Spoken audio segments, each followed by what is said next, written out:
Boa noite, bem-vindos. Governo prepara novas medidas para travar acidentes nas estradas, promete reforço da fiscalização, maior controle sobre motociclistas e rigor nas inspeções técnicas. Hospital Josina Machel realiza procedimento cirúrgico de reconstrução total da anca, bem sucedido. A cirurgia promete devolver qualidade de vida à paciente de 27 anos. Novo terminal do Sacomar faz primeiro carregamento de 26 mil toneladas de ferro Gusa com destino aos Estados Unidos. E em menos de 24 horas depois do acordo de cessar-fogo, Irão volta a fechar o Estreito de Hormuz e ameaça romper cessar-fogo se Israel continuar a bombardear o Líbano. E começamos o telejornal com a atividade governamental.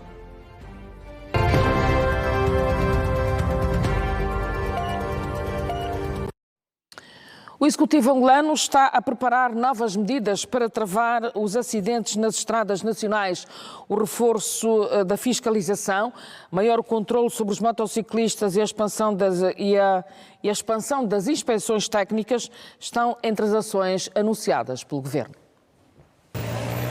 O Executivo angolano prepara a implementação de medidas mais restritivas no acesso e utilização dos meios de transporte, com foco no reforço da fiscalização rodoviária e no cumprimento rigoroso da lei em todo o país.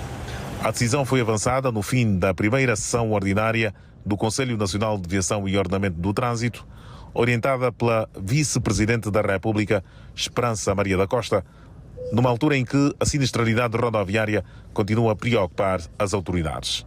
Entre as principais medidas destacam-se o aumento do controlo sobre motociclistas e veículos automóveis, a expansão dos centros de inspeção técnica e o reforço das ações de prevenção e educação rodoviária. Vamos, sobretudo, aplicar no rigor a lei e os procedimentos de fiscalização rodoviária. Hoje nós assistimos também, com alguma conivência também da nossa parte, e foi parte do resultado da abordagem que tivemos, motociclistas a andarem com 4, 3 ocupantes das motorizadas. Portanto, é esta autoridade da administração do Estado que vai ser incrementada, não só para os motociclistas, mas também para os próprios veículos, a fiscalização rodoviária. Vamos também incrementar de forma mais simplificada os centros de inspeção de veículos um pouco por todo o país, para garantir que esta fiscalização preventiva ocorra e, com isso, tenhamos melhores resultados em relação à prevenção da sinistralidade rodoviária no nosso país. Apesar de uma ligeira redução no número de mortes, de setembro de 2025 à data presente, os dados apresentados revelam um aumento no número de acidentes, muitos dos quais associados ao excesso de velocidade, condução sob o efeito de álcool, fadiga e mau estado técnico dos veículos. Ocorreram neste período 625 acidentes, comparativamente ao período anterior registrou um aumento de mais de 68, portanto temos aqui um aumento relativo. Em número de mortos tivemos uma redução de 29 comparativamente ao número anterior, que cifra os números de 1.558 casos que levaram às mortes e 8.086 feridos, com uma cifra de menos 720 feridos.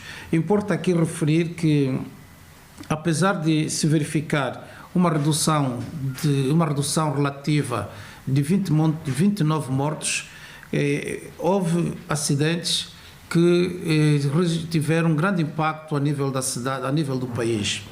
Portanto, impacto porque foi derivado, tal como vimos anteriormente, em veículos de transporte de passageiros e ocorreram no período noturno e com o número de levados que transportavam, ao ter capotado, resultou num número considerável de mortes, dali o impacto que se verificou. Importa aqui também referir que os atropelamentos com 1.860 é o número que foram as pessoas vítimas deste fenómeno. O que é que esteve na origem dos acidentes? As províncias de Luanda, Huila, Huambo, Benguela, Kwanza Sul e Cubango estão entre as mais críticas, concentrando o maior número de ocorrências registadas nos últimos meses. A maior taxa de sinistralidade rodoviária é ocasionada por atropelamentos e no conjunto de medidas que estão em curso vamos também reforçar os mecanismos de controlo da abordagem, da comercialização, bem como das ações necessárias para a atribuição das licenças em relação aos motociclos em todo o país. É importante que as ações transversais em relação à venda, em relação à obtenção, bem como também a obtenção das licenças dos motociclistas, quer para serviço de táxi com as motocicletas ou não, vão ser incrementadas de maneira que possamos, com estas medidas, contribuir para a reversão da situação da sinistralidade rodoviária no nosso país. No âmbito da prevenção, o Executivo aposta ainda na educação rodoviária nas escolas, com a introdução de conteúdos desde o ensino primário e no reforço do controlo técnico dos veículos em circulação. Foi agora definido que a partir da 5ª e 6ª classe o Ministério da Educação irá implementar o programa de prevenção rodoviária das escolas. E o Conselho decidiu e deliberou que deverá, com a máxima urgência possível, este programa ser levado às escolas de iniciação, quer nas creches, quer nas escolas de iniciação, de modos a que todos possamos falar e ter domínio sobre as medidas de prevenção rodoviária. As autoridades admitem também a necessidade de regulamentar o tempo de condução e descanso dos motoristas de transporte coletivo, tendo em conta que a fadiga tem estado a originar vários acidentes graves. Com estas medidas, o Governo pretende reduzir de forma significativa os índices de sinistralidade rodoviária e reforçar a segurança nas estradas do país. Uma equipa médica do Hospital Josina Machel realizou hoje uma cirurgia complexa, bem-sucedida na área de ortopedia. Trata-se de uma artroplastia total, ou seja, uma reconstrução total da anca. O procedimento envolveu vários especialistas e promete melhorar a qualidade de vida da jovem paciente de 27 anos. No bloco operatório, a preparação começou cedo, com uma equipa composta por 13 profissionais de saúde, entre médicos, anestesistas e ortopedistas especializados. A intervenção cirúrgica, marcada por rigor técnico e coordenação entre os especialistas envolvidos, teve a duração de 2 horas. Foi um pouco trabalhoso, mas, graças a Deus, temos especialista com essa vertente, conseguimos fazer o caso e foi um sucesso. A doente está tranquila, está estável, vai sair daqui do bloco operatório e vai diretamente para a sala para recuperação. A paciente, de 27 anos, é mãe de 3 filhos. Apresentava um quadro clínico que exigia uma intervenção complexa para a substituição total da articulação da anca. Ela já vai há 2 anos que teve uma queda e teve a fratura do colo do fêmur. O fêmur, a cabeça do fêmur e o acetábulo é que fazem a articulação do quadril. E como não se fez a intervenção com urgência, a cabeça e o colo desgastou. E nessa situação o que se faz é a reposição, como disse muito bem, com prótese total.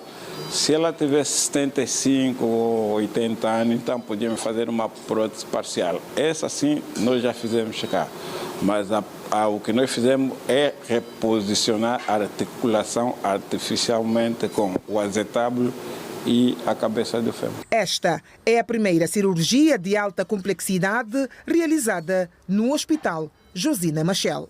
Alguns hospitais já fazem, nomeadamente o Hospital Militar tem feito com alguma prioridade, O antigo Américo Boa Vida, nos anos 2012 até 2014 fez, mas depois deixou de fazer. O Prenda também, o ano passado fez, creio, 6 casos.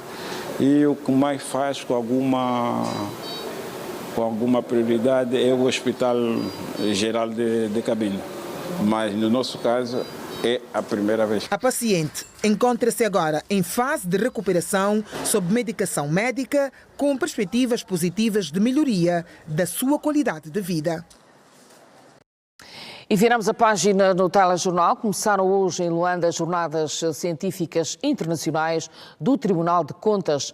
Em cima da mesa vão estar mais de 20 temas ligados ao controle e combate à corrupção, governança pública e compliance, que vão preencher os debates para saudar os 30 anos de existência desta instituição. O Ministro de Estado e chefe da Casa Civil do Presidente da República, Dionísio da Fonseca, que representou o chefe de Estado na cerimónia, referiu que foi uma verdadeira ousadia a institucionalização do Tribunal de Contas 5 anos após a implementação do multipartidarismo em Angola. A reportagem com o José Camangula. As abordagens até sexta-feira serão sob o lema 30 anos de justiça financeira, modernização, integridade e cooperação, com a partilha de experiências e conhecimento de prelatores nacionais e estrangeiros. 20 temas desenvolvidos por responsáveis de tribunais, académicos e especialistas vão gerar reflexão, debates e conteúdo para celebrar as 3 décadas de existência do Tribunal de Contas. O Ministro de Estado e chefe da Casa Civil do Presidente da República, Dionísio da Fonseca, em nome do titular do Poder Executivo, João Lourenço, na abertura destas jornadas científicas internacionais, sublinhou que foi ousada a decisão do Estado em instituir o Tribunal de Contas 5 anos após a implementação do multipartidarismo. O governante prosseguiu, realçando que o presente e o futuro impõem o reforço de capacidades na atuação do Tribunal de Contas para uma gestão pública justa. O país estava a ser assolado por uma guerra civil. A carência de magistrados era uma realidade. Todavia, esses fatores não constituíram motivos para protelar o reforço do Sistema Nacional de Controlo Financeiro por via da criação do Tribunal de Contas.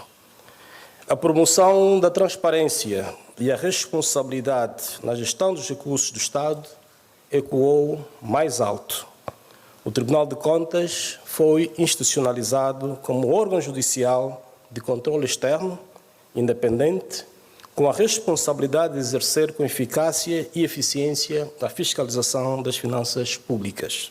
Desafios quase semelhantes das instituições do género no mundo, daí que o Tribunal de Contas, no âmbito da relação com congêneres e academias, tenha convidado para as jornadas científicas internacionais 40 entidades estrangeiras vindas do Brasil, Portugal, Senegal, Cabo Verde, São Tomé e Príncipe, Marrocos e África do Sul, assim como especialistas e académicos nacionais para trocas de experiências. O juiz-presidente do Tribunal de Contas, Sebastião Domingos Gunza, afirmou na ocasião que a fiscalização do impacto das políticas públicas e a gestão transparente do bem coletivo é a bússola da instituição que dirige. Nos dias que correm, a panagem das instituições superiores de controle em todo o mundo vincar a ideia de que o controle externo do presente, sobretudo do futuro, não se dilui na fiscalização da mera conformidade legal. Ele exige que o Tribunal de Contas igualmente avalie políticas públicas, seus resultados e impacto concreto na vida das pessoas em áreas como saúde, educação, segurança e meio ambiente apenas para citar essas. Há 2 anos e meio, à frente dos destinos do Tribunal de Contas, Sebastião Gunza destacou o investimento no homem, a digitalização dos serviços e a cooperação internacional. Neste último domínio, Angola foi eleita presidente da Organização das Instituições Superiores de Controlo da CPLP e membro da Organização Global de Entidades Fiscalizadoras, parceira das Nações Unidas. Homenagens a Julião Antônio e Zalgina Gamboa, antigos titulares do Tribunal de Contas, e o lançamento de 3 obras, um informativo, uma revista científica e um compêndio de jurisprudência, marcaram esta quarta-feira o lançamento das Jornadas Científicas Internacionais pelos 30 anos do Tribunal de Contas.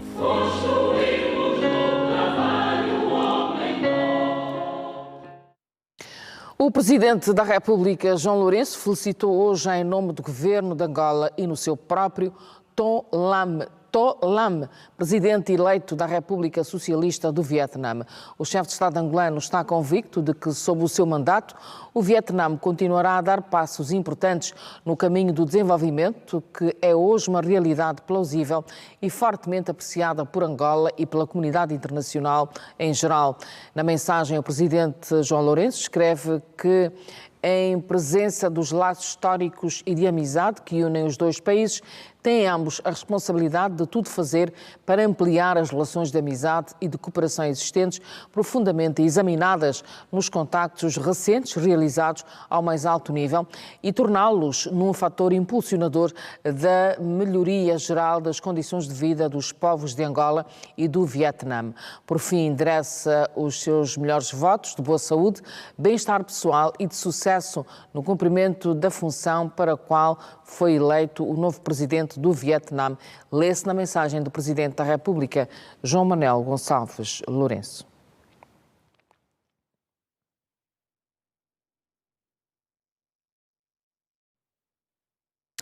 O embaixador extraordinário de Angola na África do Sul, João Batista Quiosa, apresentou hoje ao Presidente da República da África do Sul, Cyril Ramaphosa, as cartas credenciais que oficializam a sua atividade diplomática junto das autoridades do país e do restante corpo diplomático. A cerimónia protocolar de acreditação do embaixador João Quiosa decorreu no Palácio Presidencial em Pretória e contou com a presença de membros do Gabinete Presidencial do Governo Sul-Africano, de membros do corpo diplomático acreditado na África do Sul. Na cerimónia foi realçado o reforço do engajamento dos dois países nos processos de cooperação. As históricas e estratégicas relações entre Angola e a África do Sul remontam a 1994, época pós-apartheid, e são caracterizadas por uma intensa cooperação em setores que vão desde a mineração e energia, passando pelo turismo e agricultura.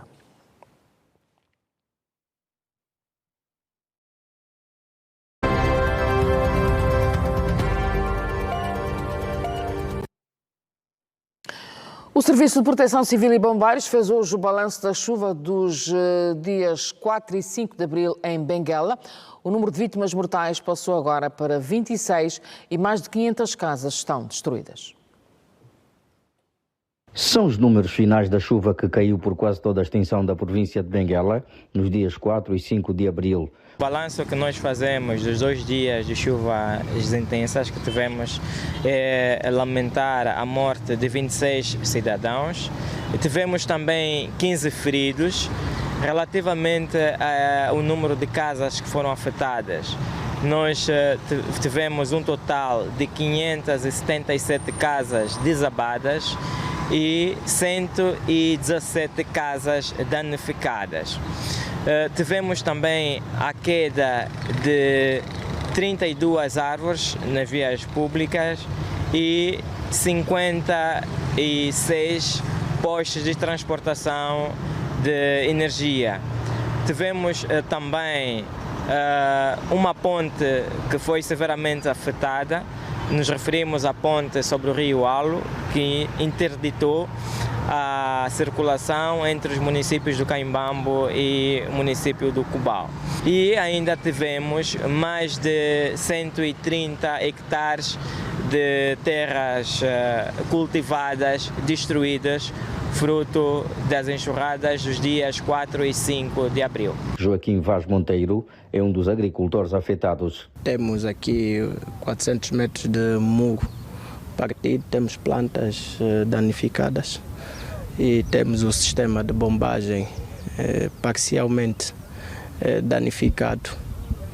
É o que vocês conseguem constatar aqui em loco. A preocupação continua a ser colocar as pessoas fora das zonas de risco, mas há também o desafio da reposição de um dique de proteção de uma das margens do Cavaco e o desassoreamento do rio. Por cá, o governador de Luanda visitou hoje os municípios do Ojeaenda, Molenvos, Samba e Talatona. Luís Nunes foi ver de perto o trabalho que está a ser feito pelas administrações locais para minimizar o impacto causado pela chuva do último fim de semana. No segundo dia de trabalho de campo, o governador começou por constatar os danos causados pela última chuva no município do Ojaenda. Aqui, muitas ruas continuam inundadas, apesar dos trabalhos intensos dos técnicos para a sucção das águas. Mas que temos aqui acesso e quando chove, nós temos aqui água toda que desce. A água toda que desce vem para aqui, para esta bacia de retenção.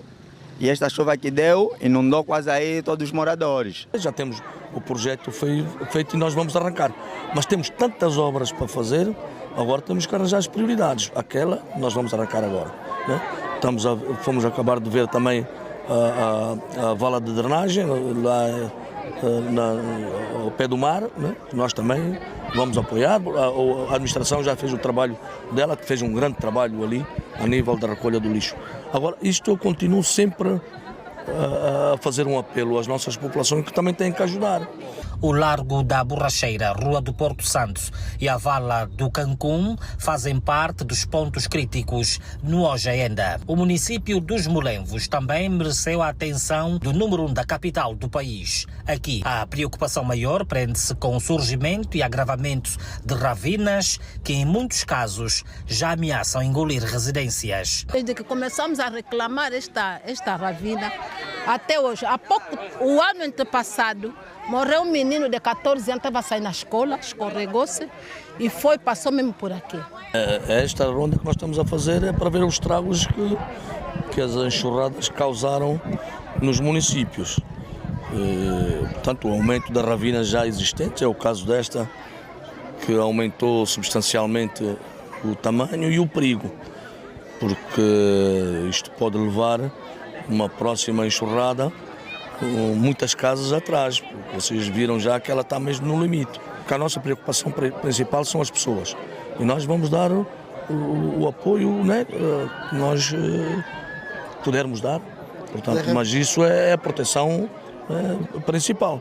Agora, temos este problema que nós temos que abrir pelo menos a via. Vamos ver se fazemos uma obra aqui rápida, para que também seja concluída o mais rápido possível. O terceiro ponto da visita de Luís Nunes foi o município da Samba. O campo da Camuxiba, por exemplo, está neste estado. A praia aqui quase que já não existe, pois estas residências ocuparam a zona toda. A visita de constatação dos danos causados pela última chuva em Luanda estendeu-se depois para o município do Talatona, onde trabalhos de sucção das águas continuam a ser feitos. E a secretária-geral da OMA, Emília Carlota Dias, endereçou hoje uma mensagem às vítimas das chuvas. Carlota Dias escreveu que hoje, mais do que nunca, o nosso coração está com as famílias afetadas pelas chuvas intensas que se abateram sobre várias comunidades do nosso país.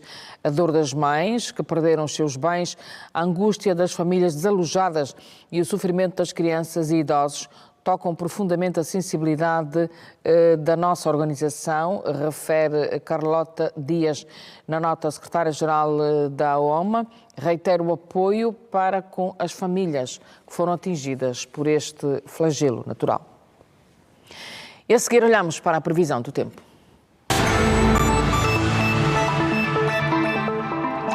Olá, Cátia, boa noite. Boa noite, Fernanda, Manuel. Como é que vamos estar em relação às próximas 24 horas? Para as próximas 24 horas o cenário será igual.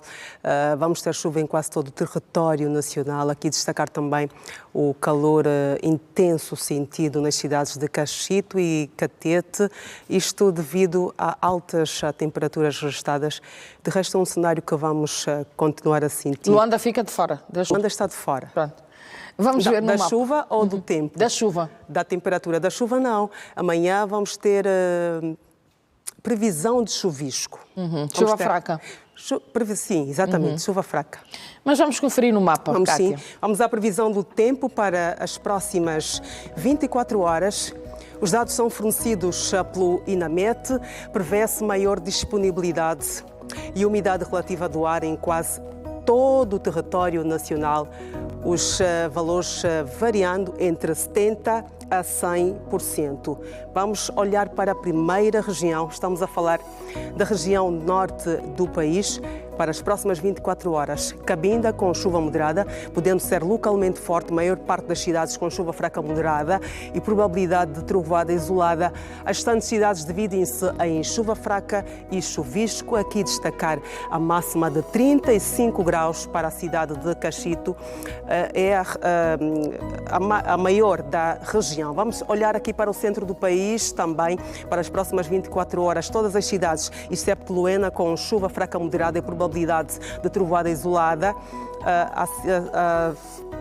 A cidade com maior, a região com maior número é a região de Benguela. Vamos olhar também para o sul do país, aqui Lubango e Moçambique com chuva fraca moderada e probabilidade de trovoada isolada. A máxima desta região é de 29 graus para Ongiva. Vamos ver o tempo na capital, Luanda. A temperatura no momento é de 26 graus, a previsão é de chuvisco, a máxima é de 32 graus para quinta-feira, sexta-feira 30 graus e sábado 30 graus novamente. Fernanda Manuel. Bem referiste, vamos ter chuvisco amanhã em Luanda. Exatamente. Muito bem, até amanhã, Cátia. Obrigada, até amanhã. Bom descanso. E as fortes chuvas que caem no interior da província do Bengo estão a provocar transtornos à circulação rodoviária e ao escoamento dos produtos do campo na província do Bengo. A governadora Mariana Elumba andou hoje pela via que liga o município do Ambriz a Nambangongo e percebeu as dificuldades de circulação nesta via. A circulação está a ser feita com dificuldades e o escoamento dos produtos do campo passou a ser um desejo. O grito de socorro chegou à sede do governo e Maria Antônia Nalumba arregaçou as mangas e fez-se a estrada para a ver de perto com os próprios olhos. Marcha lenta, buracos por todo o lado, com uma vegetação que tenta fechar a via que liga ao município do Ambriz ao Nambangongo. O percurso difícil de quase 6 horas sofre interrupções, com avarias em quase todo o troço. Vamos continuar a trabalhar, são estradas que já estão dentro do plano para a reabilitação e enquanto não chegarem os dinheiros vamos tentar com soluções paliativas, mas ainda assim, tendo em conta a estrutura desta zona do território nacional, que é uma zona de muitas montanhas, planícies e montanhas, tem que se fazer mesmo um trabalho muito profundo. Aqui não é só terraplanagem, tem que ser mesmo de asfaltagem. Finalmente, Maria Antônia Nalumba e sua delegação chegam à comuna do Zala, município do Nambangongo. A jornada começa neste encontro com as autoridades tradicionais e outros membros do governo, onde foram apresentadas as preocupações com o mau estado da via no centro. Tivemos a felicidade da senhora governadora passar nessa mesma estrada e, na verdade, viu qual é o constrangimento que houve. Então, acredito que a questão que de sua tutela ela vai conseguir resolver. Aqui, tudo apresentamos. O nosso sofrimento aqui na área do Zala. Queremos alterações de alguns postos de saúde em aldeias mais difíceis, em termos Gondo, Vilampimpa, Quessolongo e Quilombo. Problemas apresentados começaram as soluções. Um novo gerador de entrega, iluminação pública que vai dinamizar o comércio até no período noturno. Enquanto comuna, passou-se mais de 5 anos sem iluminação pública.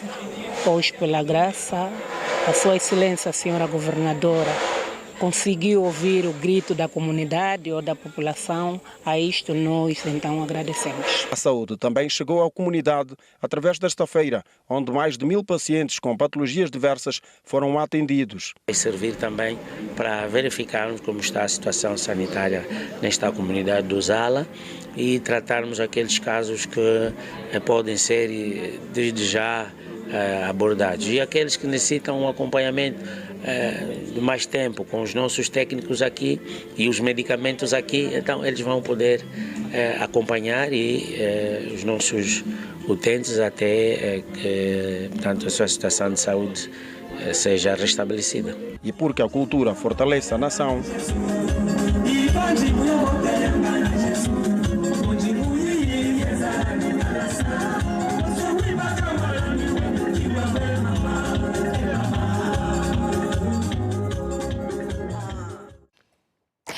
E há dias que chove sem parar também no Cunene. A situação está a dificultar a execução de várias obras públicas na cidade de Ongiva. Estradas alagadas, solos saturados e dificuldades técnicas têm condicionado o ritmo dos trabalhos.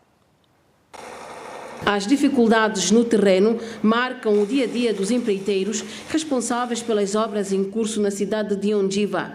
As chuvas intensas que se fazem sentir já há algum tempo têm deixado várias vias intransitáveis e os solos completamente saturados, criando sérios entraves à execução normal dos trabalhos. Nesta altura, o principal desafio se apresenta na estrada de terraplanagem do bairro da Caxila 3. A inviabilidade de aplicar algumas soluções técnicas inicialmente previstas, como produtos de estabilização do solo, não se adaptam às características da região. Estamos com vários tipos de solo e em função do resultado percebeu-se que tecnicamente esse produto não pega na nossa realidade, tendo em conta o resultado desfavorável que a gente teve. Dificuldade também têm os responsáveis das obras da estrada da Rua da Mediateca Dr. Antônio de Dalelua, o que obrigou à extensão do prazo de entrega da mesma. A obra está a um ritmo bom, acelerado, mas entretanto nós temos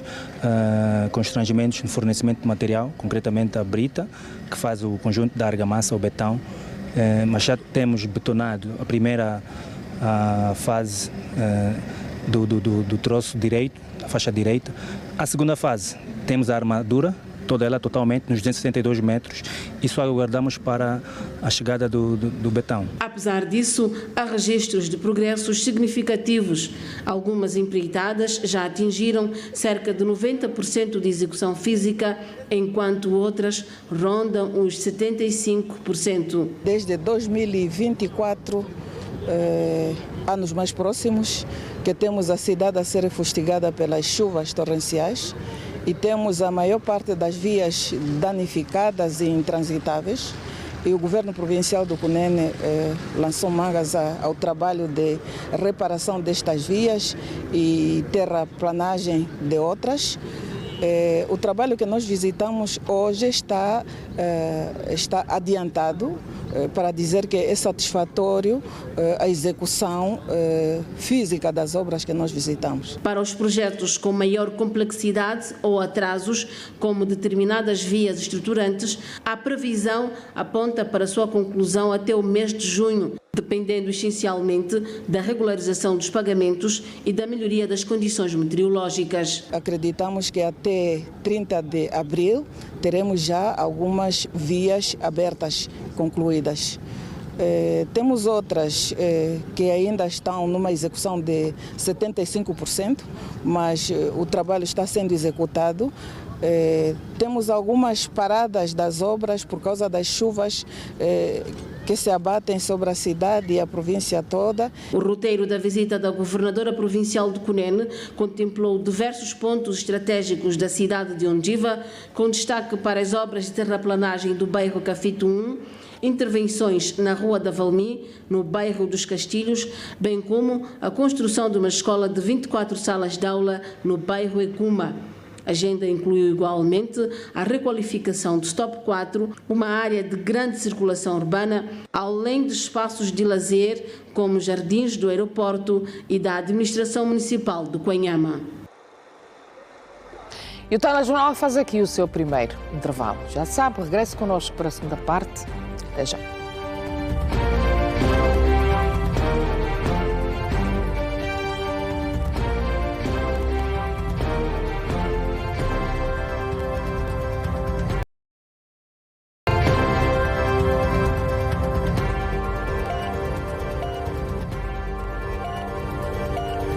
Regressamos à atualidade informativa. O Parlamento discutiu hoje, na especialidade, a proposta de alteração à Lei do Código dos Valores Mobiliários. O documento de iniciativa do Executivo prevê o aumento da eficiência regulatória e o agravamento das multas correspondentes. A proposta de revisão do Código dos Valores Mobiliários é considerada uma das mais profundas reformas do mercado de capitais angolano desde a aprovação do Código original em 2015. A ideia é modernizar o mercado de capitais, proteger os investidores minoritários e simplificar as normas. As questões relativas às infrações e sanções centralizaram o debate. Temos que separar as águas, Sr. Presidente. Deixar o que é do Ministério Público, o que é matéria de crime, e disse muito bem estas matérias estão devidamente disciplinadas, quer o caminho, o procedimento no Código do Processo Criminal e também já previstas na própria lei substantiva, no Código Penal. O que consta da lei em vigor e foi retirado na lei, na proposta de lei, é incluir a Comissão de Mercado de Capitais como uma entidade com poderes de investigação criminal. Isso não existe na família jurídica romano-germânica. Isto existe em alguns países da família jurídica anglo-saxónica. Ouviram-se os argumentos, quer do Executivo, quer dos deputados, durante a discussão. Pretende-se garantir maior rigor jurídico, uma vez que o diploma contém medidas com privação de liberdade e coimas de valor significativo. Retiramos muitas normas de caráter processual, tramitação processual. Por exemplo, quando estamos à ocorrência de um crime, já temos o Código de Processo Penal que determina a tramitação, os passos que devem ser seguidos. Trazer para este Código de Valores Mobiliários, achamos que não trazia uma mais-valia. Por exemplo, a questão das buscas e apreensões, também achamos que está bastante consolidado no nosso ordenamento jurídico e daí o que podemos fazer é uma remissão para aquilo que subsidiariamente já existe no nosso ordenamento jurídico. A proposta de alteração introduz mudanças como o reforço da proteção dos investidores minoritários através de regras mais claras para prevenir eventuais abusos por parte de acionistas maioritários em sociedades abertas. O fórum jurídico é a via mais ideal para poder dirimir determinadas questões, enquanto aqui a tendência é a área ligada às finanças, nesse caso matéria financeira, portanto as instituições financeiras, assumir essa grande responsabilidade. Então, se for mais ao Estado, há esta imparcialidade em termos de dirimir, digamos assim, as avanças que podem ocorrer de um lado ao outro. Uma das inovações diz respeito ao agravamento da moldura das sanções, uma vez que o quadro atual prevê multas consideradas pouco dissuasórias para práticas ilegais no mercado de capitais. No mercado de valores mobiliários é tudo muito rápido e que o efeito contágio é muito forte e com potenciais prejuízos altos, não só para as empresas que estão cotadas, mas para todos nós que colocamos as nossas pequenas poupanças em ações dessas entidades que estão cotadas. De modo que, por vezes, em momentos em que há suspeita de infração, ter acesso à informação para que se consolide essa percepção e se decida se é apenas uma infração ou se é um crime, é fundamental para não fazermos julgamentos precipitados, não remetermos processos que apenas são suspeitas ligeiras para constituição do processo crime, que depois, naturalmente, no devido tempo é publicitado e que tem efeito sobre a cotação da empresa, fazendo com que ela caia e com que haja prejuízos para a empresa e para nós, pequenos aforradores. E isso tudo pode ser em 24 horas. Né? Em face dessas nuances, gostaríamos de solicitar que, com a devida cautela, se mantivesse na CMC a prerrogativa de solicitar informações às entidades que estão sob sua supervisão e a entidades que estejam relacionadas com a potencial infração que se esteja a cometer em momento anterior à constituição do processo crime e de ativar as instâncias judiciais, policiais, por causa desse efeito contágio que acabei de referir. A revisão do Código dos Valores Mobiliários pretende ajustar o enquadramento penal de crimes como manipulação de mercado e abuso de informação privilegiada. Concordamos que devemos afastar o tratamento de matérias penais nesse âmbito, recorrendo às instâncias competentes sempre que estivermos em face de crimes ou terem que ser realizadas buscas e apreensões, ações que demandarão a atuação do Ministério Público e dos tribunais. Os deputados apreciaram também a proposta de lei que aprova o regime jurídico da supervisão da auditoria externa às entidades de interesse público, com 39 votos a favor, nenhum voto contra e nenhuma abstenção. Pelo crivo dos deputados, passaram o regime jurídico do financiamento colaborativo e o projeto de lei sobre o financiamento dos partidos políticos. O documento proposto tem como objeto contribuir para o fortalecimento e credibilidade do processo democrático angolano e tornar o financiamento aos partidos políticos equitativo e condizente com a finalidade para a qual foi estabelecido. Tony Helena, Carlos Lino, TPA, Assembleia Nacional. Luanda terá nos próximos meses 242 novas salas de aula, quando estiver concluída a reabilitação e ampliação de 8 escolas nos municípios de Ingombota, Maianga, Rangel e Talatona. A informação vem avançada pela Ministra da Educação, Érica de Carvalho, que hoje avaliou o andamento destas obras. Com a conclusão das obras de reabilitação e ampliação de 8 escolas distribuídas pelos municípios de Ingombota, Maianga, Rangel e Talatona, Luanda poderá contar com mais 242 novas salas de aula. O investimento de 73 mil milhões de kwanzas do governo angolano vai garantir maior conforto e comodidade aos alunos e professores das emblemáticas escolas Njingambandi, Juventude em Luta, Ngola Canini, Ngola Quiluange, Escola Comercial de Luanda, 1º de Maio, Complexo 9001 do Benfica e Escola Especial do Rangel, todas elas na capital angolana. Destas 8 escolas que nós visitamos hoje, dá um total de 242 salas de aulas.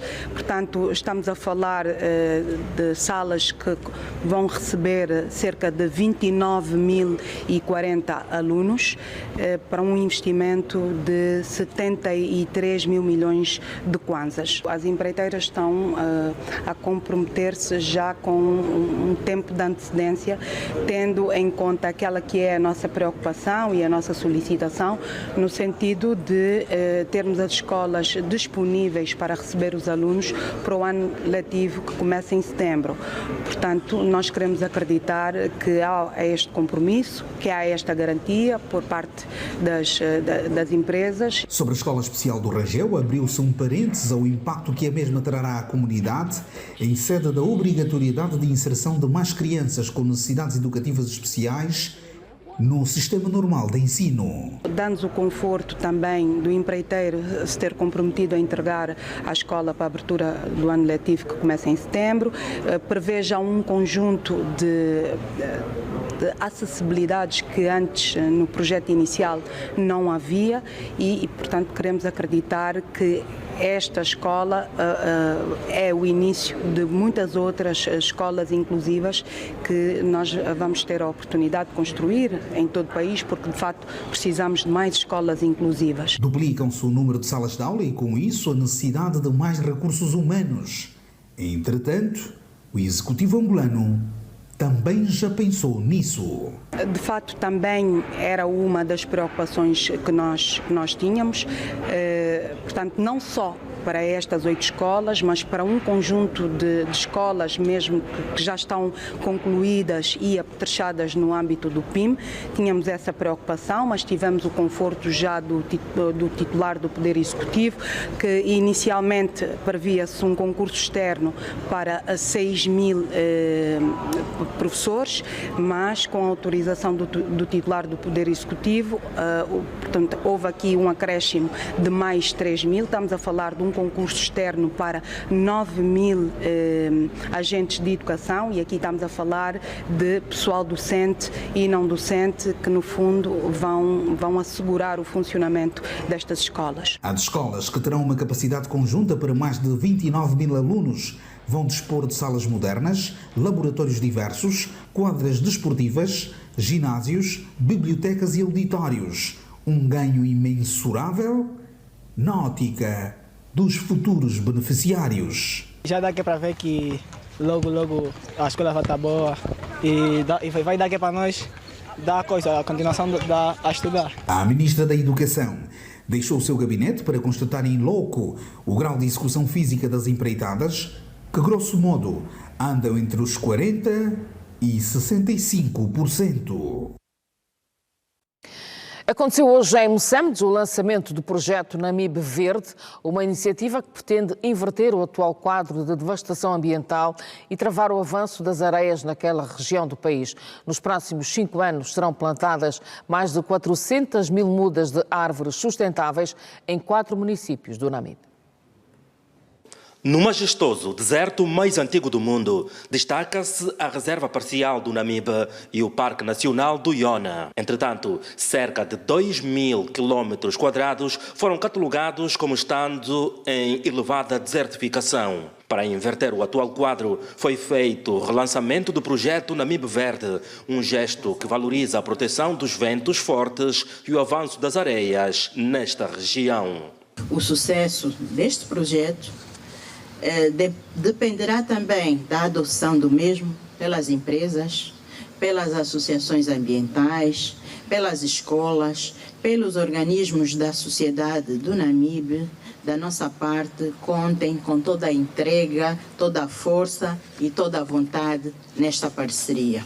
A estratégia para as alterações climáticas 2022-2035 prevê a implementação de programa de reflorestação, sendo o Namibe indicado como uma das regiões foco.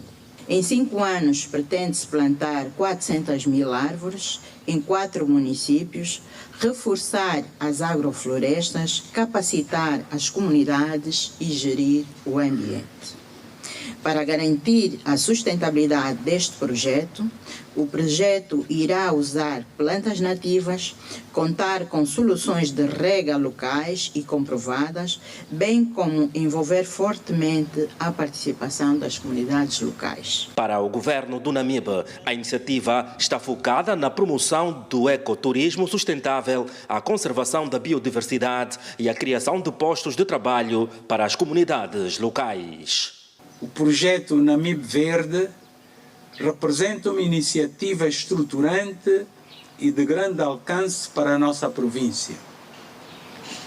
É uma resposta concreta aos desafios ambientais que enfrentamos: a degradação dos solos, a escassez de cobertura vegetal e aos efeitos cada vez mais visíveis das alterações climáticas. Vamos começar a abraçar esse projeto para ver se ele torna-se uma realidade. À margem da visita da ministra do Ambiente ao Namibe, foram feitas entregas de viaturas para reforçar o saneamento básico nos municípios de Moçambique, Sacumar e Tomboa.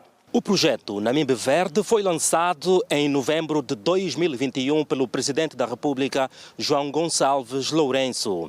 O que acabamos de testemunhar hoje é apenas o relançamento de uma iniciativa que tem como finalidade a preservação do meio ambiente e do ecossistema, envolvido muitas vezes por ações humanas e da natureza. As imagens são de Abeliano Eduardo, Palmira Sampaio, Arnaldo Botelho e Alberto Moisés, a TPA, na cidade de Moçambique. Veni Creator Spiritus. Estamos há 10 dias da visita histórica do Papa Leão XIV a Angola. A TPA tem nesta altura já uma equipa de reportagem destacada no Vaticano que vai acompanhar a viagem apostólica do Santo Padre por África.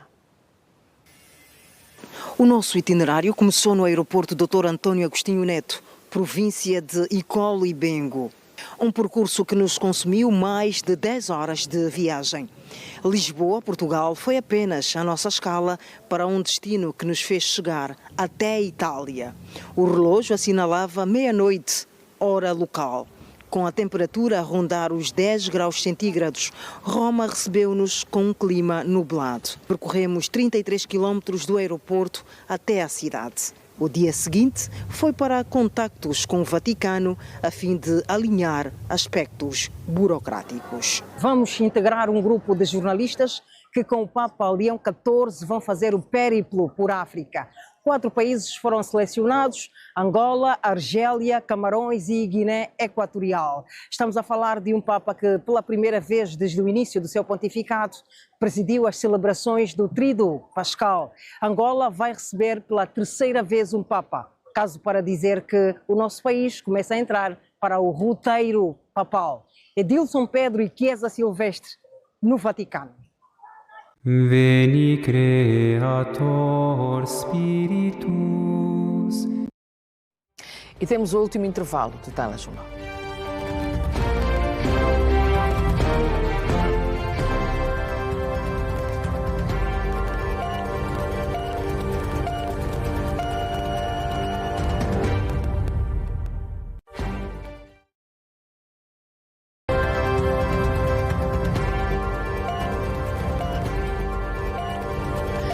Estes são os minutos finais do Telejornal. O novo terminal mineiro do Sacomar, inaugurado pelo Presidente da República em outubro de 2025, já efetuou o primeiro carregamento composto por 26 mil toneladas de ferro gusa, com destino aos Estados Unidos da América. O novo terminal mineiro é considerado um eixo fundamental na ligação do país com o resto do mundo por via marítima.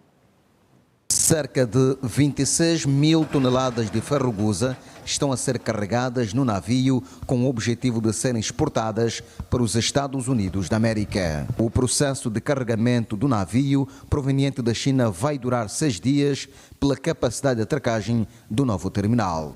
É o primeiro carregamento do novo caixa minerareiro do porto do Namibe. Vamos carregar a cerca de 26 mil toneladas com destino ao New Orleans, que é um porto dos Estados Unidos. É uma mais-valia para todos nós, tanto faz os agentes da navegação, as empresas que também colaboram para o carregamento do mesmo produto, e saímos todos a ganhar. Temos uma profundidade muito superior a vários terminais que a gente tem aqui na nossa região de Angola. E, no entanto, isto permite carregar muitas mesmo toneladas a bordo de cada navio. Podemos carregar aí à vontade a cerca de 60, 80 mil toneladas.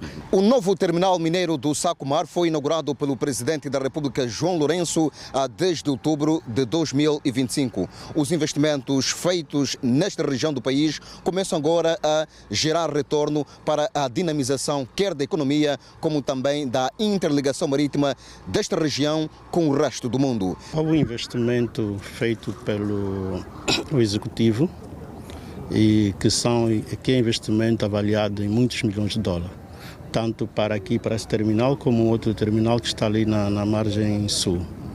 E daí esta presença desse navio representa algum retorno desse investimento, porque é uma commodity que nos põe aqui, nos desafoga em certa medida em termos monetários, então isto para nós é uma mais-valia, tanto para o Namibe como para a região sul.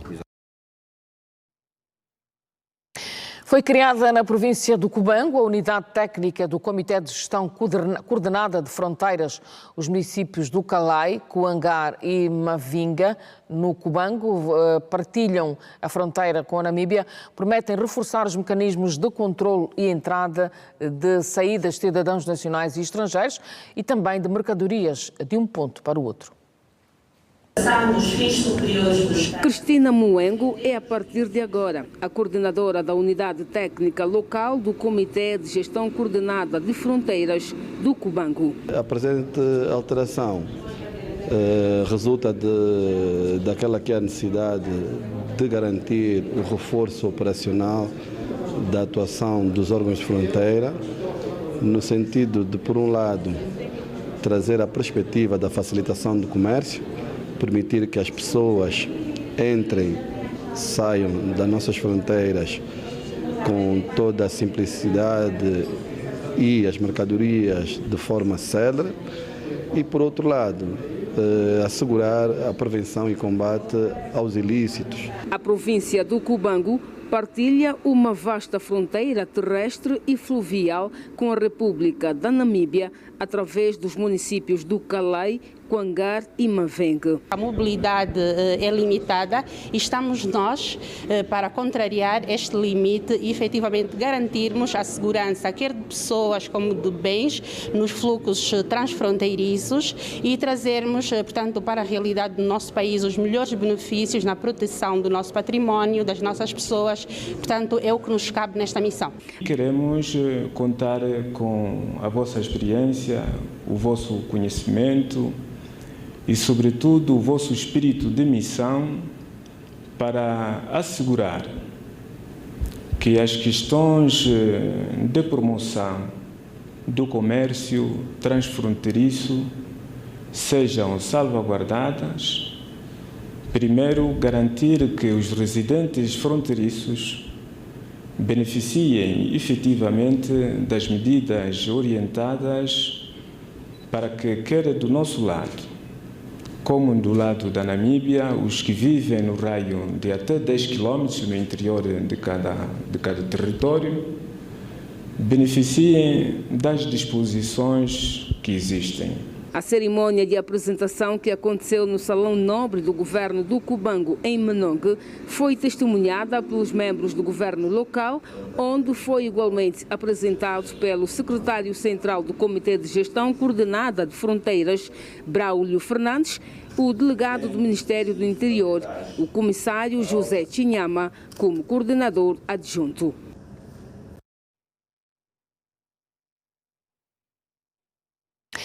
A fiscalização ao longo da fronteira com a RDC e a Zâmbia está reforçada e promete travar o contrabando de combustível na região leste de Angola.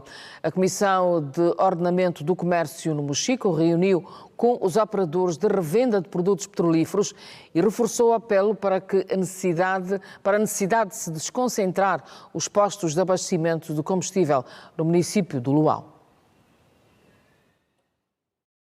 São esforços contínuos de regularização para os agentes revendedores de produtos petrolíferos.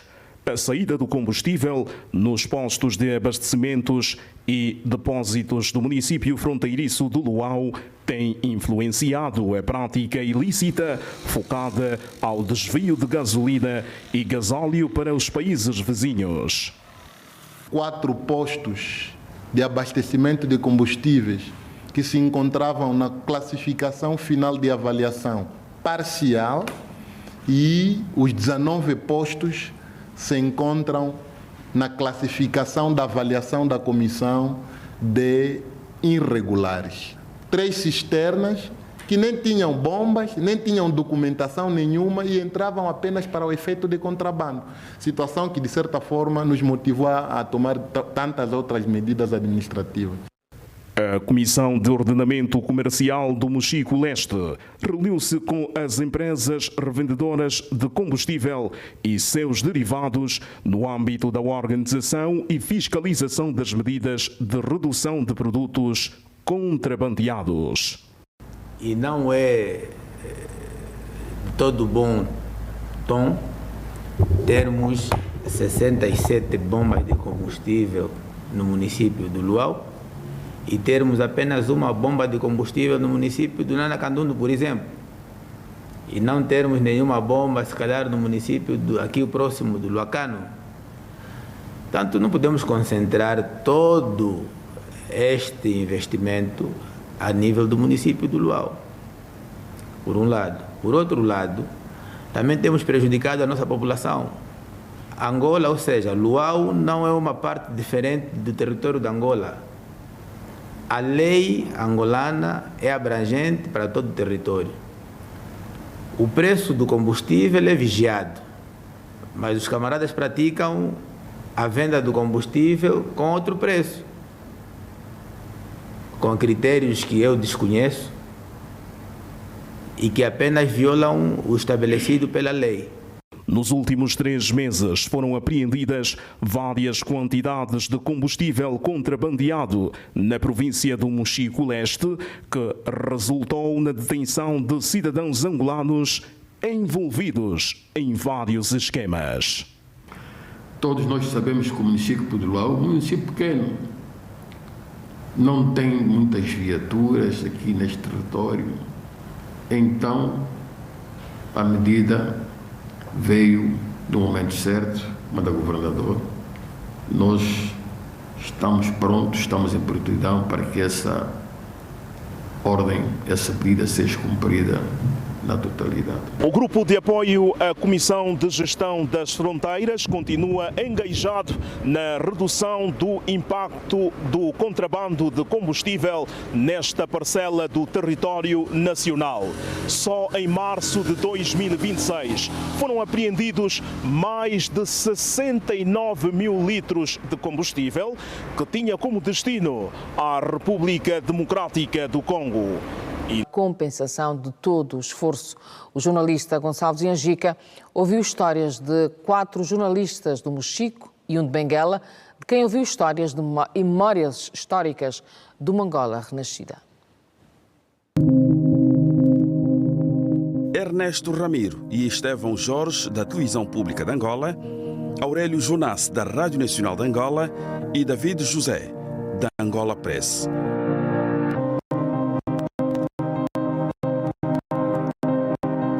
Foram os jornalistas que contaram os detalhes que ninguém mais contava. Foram eles que mantiveram a esperança acesa quando o silêncio tentava vencer. O país não ficou cego nem mudo durante os momentos mais difíceis. O Hotel Luena, aqui o Banco Nacional. Exatamente, a Casa Pinto Martins, não é? Aqui o bairro Zorro, não é? Eram naturalmente trincheiras. Porque se o Luena naquela altura fica tomada, não há acordos de paz. Hoje, no maior monumento à paz em Angola, erguido no Mochico, o sol estava quente, o céu estava azul e os 4 sorriam como quem olha para trás e vê que valeu a pena. Mas antes da paz, eles não eram soldados, não carregavam armas. Mas a sua missão era tão perigosa quanto a de qualquer militar. Eles entravam onde a bala ainda cantava.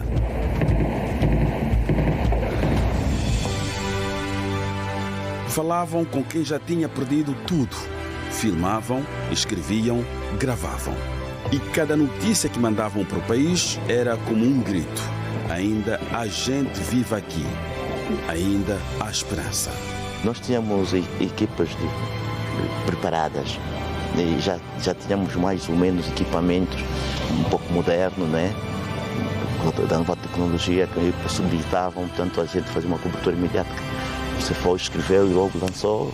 Já usávamos computadores, já tínhamos máquinas fotográficas digitais. E, então aquilo facilitou um bocado tanto o nosso trabalho.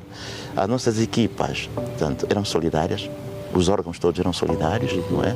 E nós, quer dizer, íamos com vontade e muita força de vontade, porque nós sabíamos que o trabalho que estava a ser feito traria mesmo o paz para o país.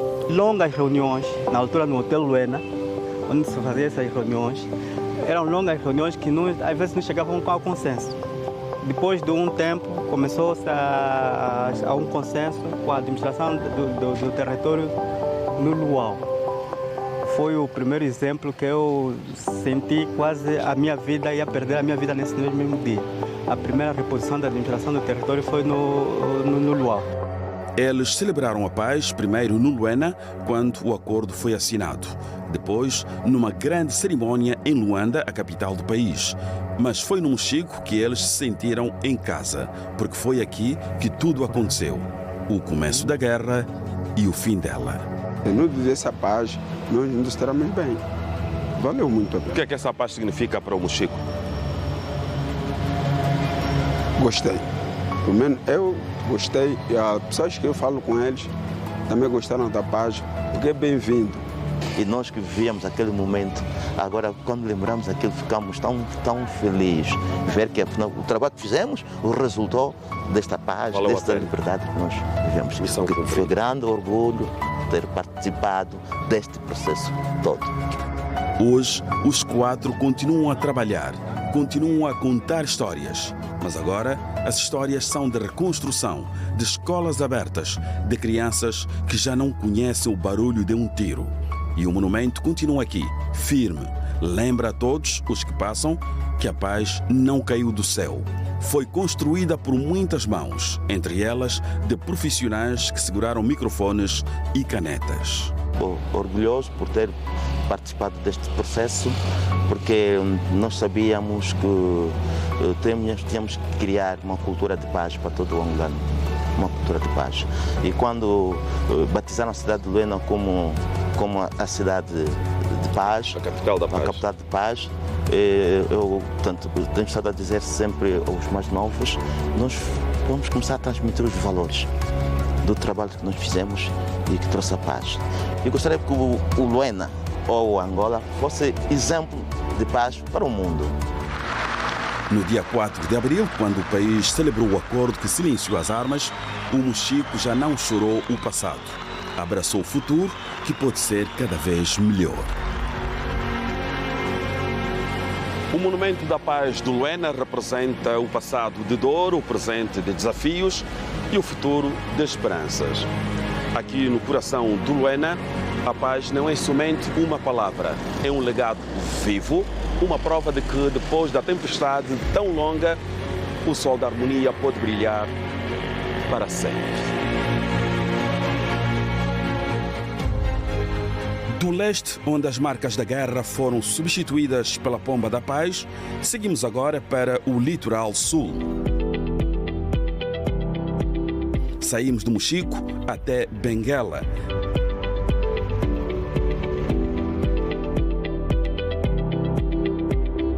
Terra de mar e de gente resiliente. É aqui que encontramos outra referência do jornalismo angolano.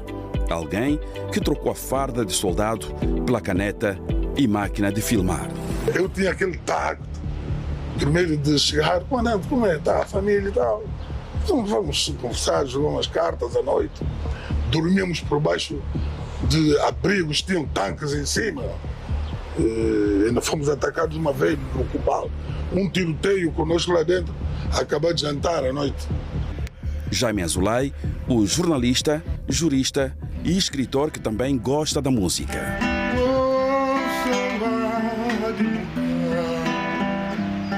Eu fui o primeiro delegado do Ministério da Informação aqui. O falecido Rui do Carvalho convidou-me e o Aldemiro. Convidaram-me, eu aceitei, fui a Luanda, conversei com eles e fiquei.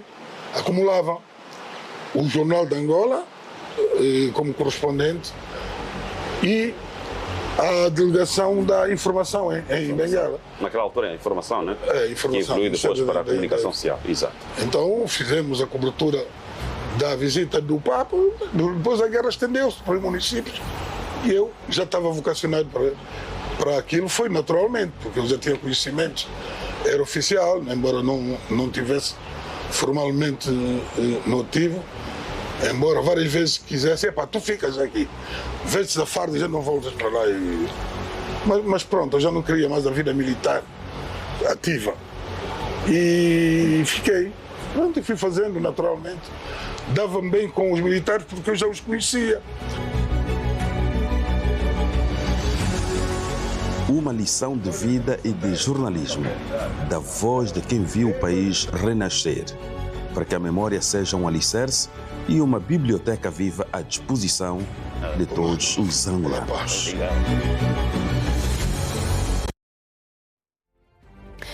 Estamos a terminar o telejornal. Já a seguir, não deixe de acompanhar a especial entrevista com Heitor Romana, especialista em segurança e inteligência estratégica. A entrevista será conduzida pelo jornalista David Temudo. Quanto a mim, é tudo. Boa noite. Até amanhã.